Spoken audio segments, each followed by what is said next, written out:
Welcome to Change Your Focus, a mindfulness podcast designed to inspire and center you. I am Dr. Sayiba Aiko, your host and transformational life coach, life integration specialist, and mindfulness practitioner.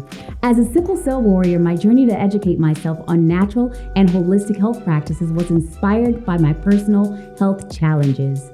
My career path eventually led me to becoming a certified life coach, supporting individuals as they discover their purpose, transcend health challenges, and live authentic lives. Join me every week as I guide you through a 10-minute breathing meditation and insight session that will leave you feeling relaxed, refreshed, and de-stressed.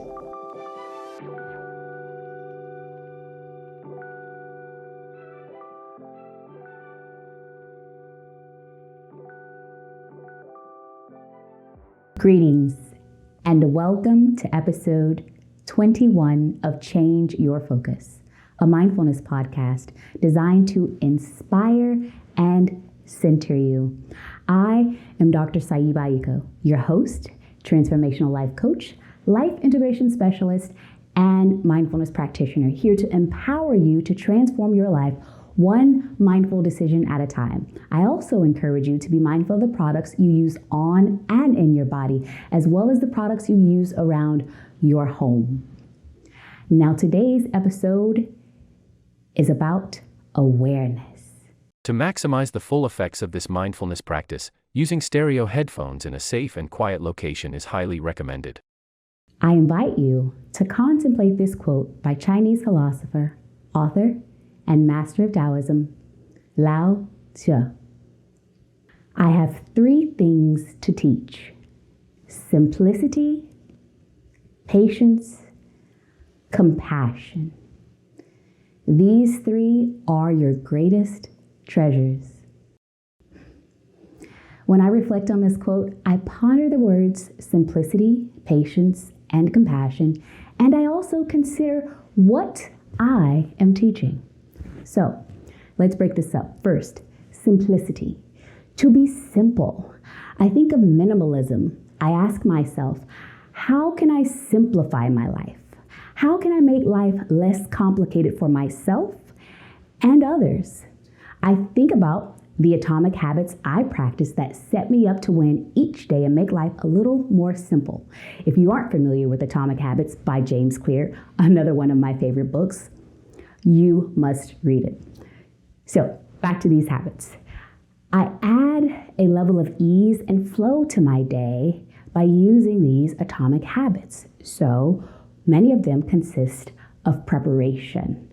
I prepare for my day ahead with meditation, breath work, prayer, as well as setting aside my herbal teas, which I've talked about, adaptogens, healthy food, and being mindful of what's ahead and how I want to feel in the day, mentally, physically, spiritually, and emotionally. So, cutting up fruits and veggies for healthy meals, having my vitamins and supplements all set out and ready, my herbal teas ready for the day, at least 3, sometimes 4. This preparation makes my life simpler and easier, and it feels good to my soul. There's a natural flow that I believe I learned from my mother and paternal grandmother, because they both used to make me prepare my clothes the day before. When I would visit my grandmother on the weekends, she would lay out her entire church ensemble every Saturday afternoon. If it needed to be ironed, she would do that as well. She did this with so much grace and intention. I loved watching her do this because it showcased her love and intention for the church, God, our family, looking nice, and her dedication to be on time. She would cook and bake the day before as well. And on Sunday mornings, things just seemed to flow with ease. Although there was a schedule that typically consisted of us going to Sunday school, then church service, Sunday lunch, then visiting another church, or going back to church for some kind of celebration. So though the day was packed with all sorts of places to go and things to do, it just seemed to flow. Second, patience. I am reminded that great work takes time and can't be rushed. As a little girl, and for most of my adult life, I have embodied this still grace that some recognize as serenity. My ability to be patient with myself determines my ability to be patient with others. Something I consider is, am I demanding unrealistic timelines, or am I willing to wait for the best deliverable? This patience with myself and with others has been key in adding to my skills as a teacher. It is something I give freely because I know I require it in return. Growing up as a middle child, you learn patience because no one is rushing to cater to you. There's the firstborn who gets the attention, and then the baby. Whenever the baby comes along, it feels like, who am I? Where do I fit in this family? So you learn to wait for attention and everything else. And you wait patiently, and you become independent because sometimes the attention never comes. So you learn to do almost everything by yourself on your own. Third, compassion. This is a transformational tool. To be compassionate with myself required me to first create a loving and forgiving space for all of my humanness. One day, I was driving home from work and I was replaying a previous scenario that happened earlier that day and beating myself up at the same time. I was feeling disappointed at myself for showing up less than ideal in the situation. Then it hit me like a ton of bricks. I started crying. I thought, why am I being so hard on myself? Then I began to reflect on other instances where I had the same harsh, unforgiving internal dialogue with myself. Then I thought, well, if I'm this way with me, how am I really with others? Like, am I a compassionate person? And it was like my life flashed before my eyes, and every instance of me being harsh and projecting my perfectionist standards onto everyone else was recalled to my memory. I felt awful because I never realized I wasn't a compassionate person at the time. So, you know what? I made it my goal to begin to learn and exercise compassion with myself and others. This is how I recovered from being a perfectionist, learning compassion. Compassion has taught me so much about patience, love, truth, simplicity, and life. And lastly, what am I teaching? It wasn't until I began to study A Course in Miracles that I really learned we are always and have always been teaching something. My nieces also taught me this. They observe everything and then tell you exactly what they see, like most children. In the words of my middle niece, Mimi, you look like you know how to have a good time. Mimi, you are always drinking water and smoothies. My favorite, Mimi, you sure know how to make me feel better. It is refreshing to have them confirm what I believe to be my truth. It shows me that I am living what I teach others, and that feels good. As I live my life in alignment with my values, I am teaching harmony, joy, and resilience. So, as we prepare to meditate, I invite you to consider these 4 questions. How are you making life more simple? How are you practicing patience in your everyday life? How are you exercising compassion with yourself and others? And what are 3 things that you are teaching with your actions instead of your words? I invite you to make yourself comfortable as we prepare to connect to our breath and meditate by sitting on the floor cross-legged or in a chair with your feet flat on the floor to ground yourself. Your spine will be straight and your neck an extension of your spine. Now close your eyes and begin to lengthen your breath. Taking a little more time on each inhale and a little more time on each exhale. Now notice the sensations in your body. Breathing deeply and slowly in to your diaphragm. Now inhale slowly through your nose hold at the top, and exhale through your mouth. Relaxing more on each inhale and releasing all that is complicated, impatient, and apathetic. Exhale. Good. Again, inhaling deeply through your nose. Exhaling through your mouth, relaxing and releasing all that is complicated, impatient, and apathetic. Good. A few more times, softening each time. Inhaling deeply through your nose.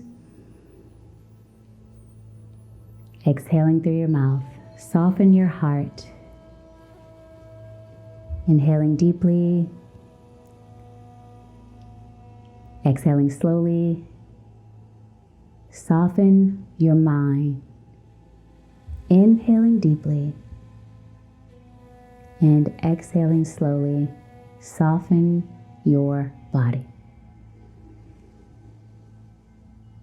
Inhaling deeply. Exhaling slowly. Notice the sensations in your body. Now place your right hand on your heart and your left hand on your lower abdomen, continuing to breathe deeply and slowly. Follow your breath, feeling your stomach as it expands and contracts. Inhaling and exhaling slowly as your stomach rises and falls. Staying with your breath, and if you find yourself wandering or getting lost in your thoughts, come back to your breath.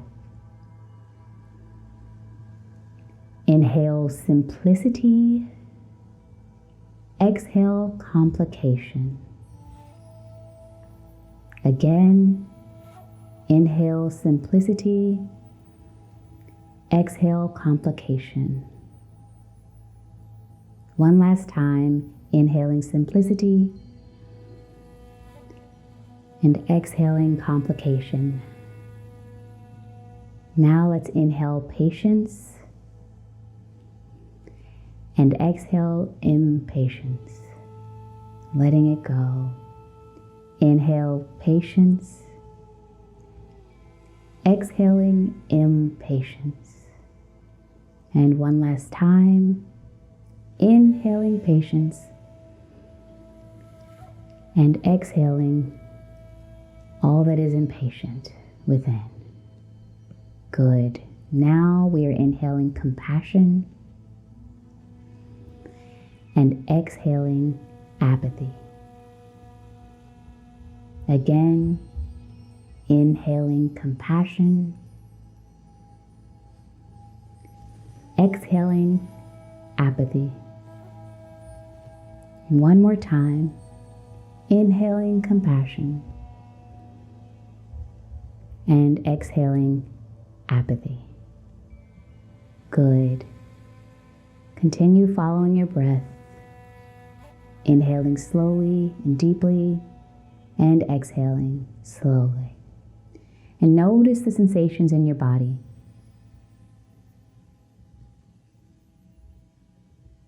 Now take the deepest breath you've taken all day. And when you are ready, slowly come back into the space, perhaps stretching your arms, wiggling your fingers, your toes, and opening your eyes when you are ready. Now, to complete our mindfulness session for today, please affirm by repeating after me.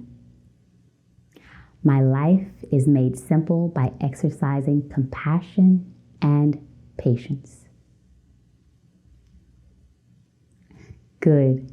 Let's say that again. My life is made simple by exercising patience and compassion. Great. One last time. My life is made simple by exercising patience and compassion. Beautiful. I invite you to be mindful Breathe deep often and contemplate ways you can simplify your life, invite more patience, and extend compassion. Remember, mindfulness is always available to you every minute of every day. May you use each minute to be mindful. I am Dr. Sayiba Aiko, your transformational life coach, life integration specialist, and mindfulness practitioner, here to empower you to transform your life one mindful decision at a time. I also encourage you to be mindful of the products you use on and in your body, as well as the products you use around your home. If you found this podcast through social media, please share which platform in the comments below. Also, remember to like, share, and subscribe on all social media platforms to follow my journey. And join my exclusive community on Patreon at Integr8 Lyfe. Thank you for tuning in, listening, engaging, and being mindful with me today. Namaste. Be sure to tune in next week for episode 22. It's all about peace, the path to inner harmony. If you found any of this information helpful, useful, you'd like to explore more mindfulness practices, or you're growing through something in your life and you'd like support, click the link below to book a one-on-one discovery call with me so we can see how I can best support you.